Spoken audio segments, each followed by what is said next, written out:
Hi, this is Carl from Fly Fishing My Way. Today we're at Norton Fisheries, just inside the M25. I'm with Bert Norton and we're going to fish the fishery. But first I'm going to ask Bert some questions. Hi Bert, nice to meet you. And you. Hi. Okay, tell us a little bit about the history of the lakes. Well, we've been here open for 15 years now. So it was dug 16 and a half years ago. Right. Took them best part of a year to get all the spoils away, but you know, as I say, it's now our 15th year. Excellent. And we've got a few buildings now, and we're moving on to breeding fish, etc. Yeah, it's lovely. You've got some lovely natural wildlife around as well, some swans. It's really established now. It's lovely. It really is nice. Yeah. So, what would you say is unique about the fishery? Well, it's the way we build it, really. Yeah. We've built it so that there's a ledge all the way around. Right. So people that can't cast too far have got a chance of catching fish. Oh, that's ideal. Yeah.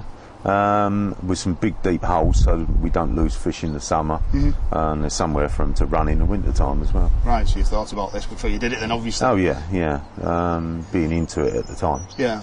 It was only going to be a small pond for coarse fishing when I bought the land, but with the planning the way it was, it had to be a proper fishery, and not so much a fishery but a fish farm. Right. And we couldn't use carp because they weren't indigenous to the area, and we're too close to the river roading.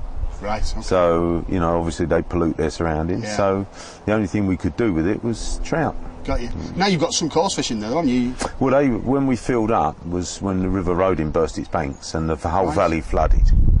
So the tributary that feeds into that place, obviously it backed up and all the smaller fish went in there and were washed in. Excellent stuff. But now, 15 years later, we've got a carp 33 plus.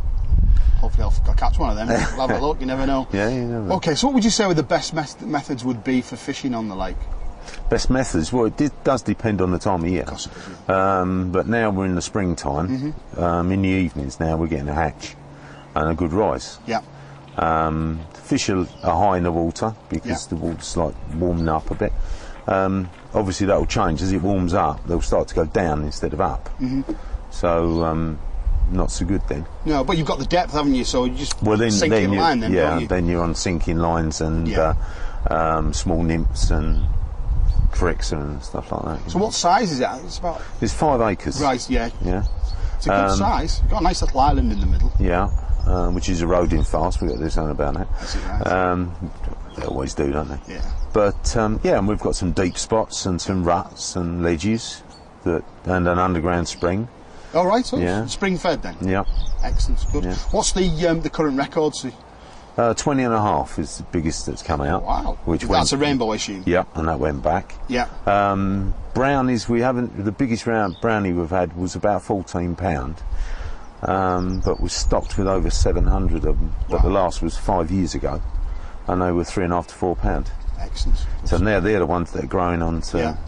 So you've got a couple of blue trials and. There's a couple of blues and a couple of tigers that, when one of our stockists brought them up, they were in with them and they said, "Oh, we just had them," you know. Excellent. And they've not come out yet. Well, one came out around about £3, and they all go back. Yeah. Excellent. Yeah, because it's a catch and release fishery as well. Yeah.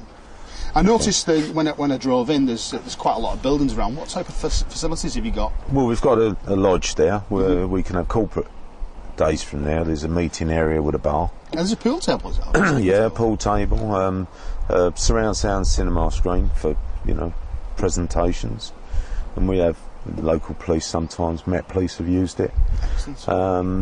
All sorts of people really. Okay. What would it cost for a day's fishing if you wanted to come for a day?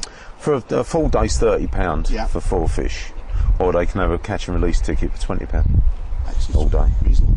Bear in mind we're still inside the M25s. Excellent volume. Yeah, good stuff. Okay, and if you had one top tip for Fly Fishing My Way subscribers, what would that be for fly fishing? Sink your leader. Okay. If you fly on dry fly fishing, any method, sink your leader. That's the most important thing. But that's the most important because when you retrieve, if you're retrieving and your leader's on the surface, it creates a lot of herringbone type of wake. Got you. So you'd put fuller's earth on there, would you? Oh yeah. Yeah. Okay. Even on small dries, CDCs, you use the fuller's earth to keep it. So your fly line's on the surface, your leader's below. Got you. And you'll catch more fish. The amount of fish that turn on a fly and move away because they see a leader.